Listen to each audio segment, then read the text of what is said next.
Hello दोस्तों, आज हम लोग बुक रिव्यू करेंगे किताब मेक योर बेड का। हम इसके हिंदी वर्जन का रिव्यू करेंगे, जबकि यह किताब इसी नाम से इंग्लिश में मूल रूप से छापी गई थी। किताब को लिखा है विलियम एच मैकरेमन ने और यह न्यूयॉर्क की बेस्ट सेलर साबित हुई थी। इंग्लिश में पृष्ठों की संख्या है 144 और हिंदी में है 118।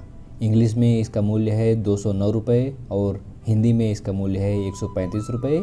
ये प्राइजेस अमेजन के हैं, बाकी की वेबसाइटों पर इसके मूल्य कम या ज़्यादा हो सकते हैं। हिंदी में प्रकाशन किया मंजुल पब्लिशिंग हाउस ने और इसका अनुवाद किया है महेंद्र नारायण सिंह यादव ने।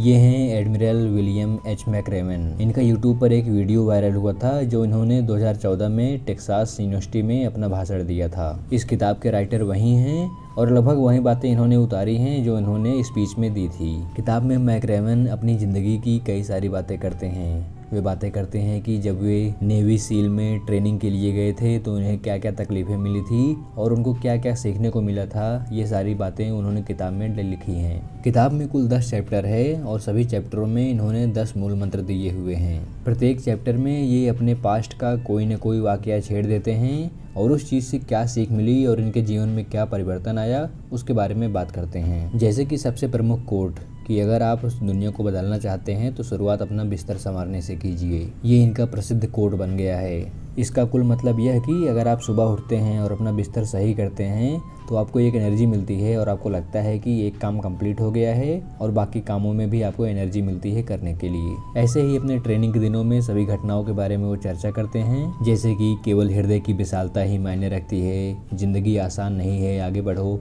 असफलताएं आपको मजबूत बना सकती हैं, आपको ज़्यादा साहस दिखाना चाहिए, दबंगों के सामने डट डट के खड़े हो जाइए, मौका आने पर उठ खड़े हो जाइए, लोगों के मन में आशा जगाइए, मैदान कभी मत छोड़िए।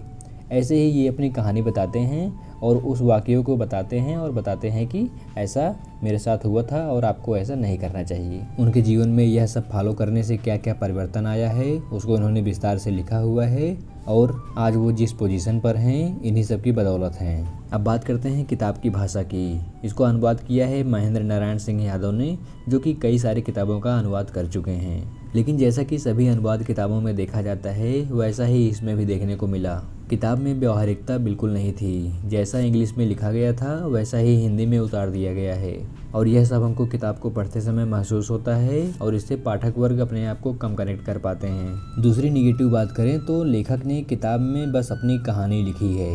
एक तरह से जो उनके पास्ट में बीता है वही सब लिखा हुआ है। उसमें ढेर सारे नाम बताते हैं जो कि अननेसेसरी थे और अपनी कहानी बताते हैं कि उनके साथ क्या घटनाएं घटी और वो कैसे उससे उभरे, कैसे मजबूती से बाहर आए। इसी में कहीं कहीं पर छिटपुट मोटिवेशन की बातें कर देते हैं और हर चैप्टर के अंत में 2-3 लाइन में पूरा मोटिवेशन लिख देते हैं और उस चैप्टर का अंत हो जाता है। ऐसा कह सकते हैं कि 80% किताबों में इन्होंने बस अपनी उल्टी सीधी कहानी बताई है, बाकी केवल 20% किताब में मोटिवेशन है।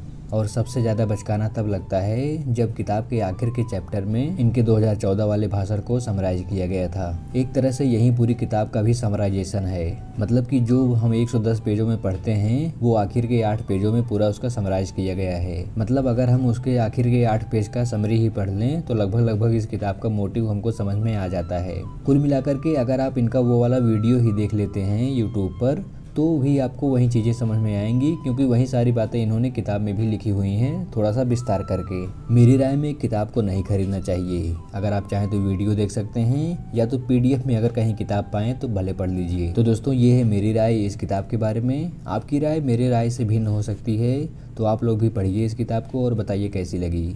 इस वीडियो को यहीं पर समाप्त करते हैं और बहुत ही जल्दी हाजिर हो जाऊंगा एक नए और धमाकेदार वीडियो के साथ। तब तक के लिए हंसते रहिए, मुस्कुराते रहिए और अपना ख्याल रखिए।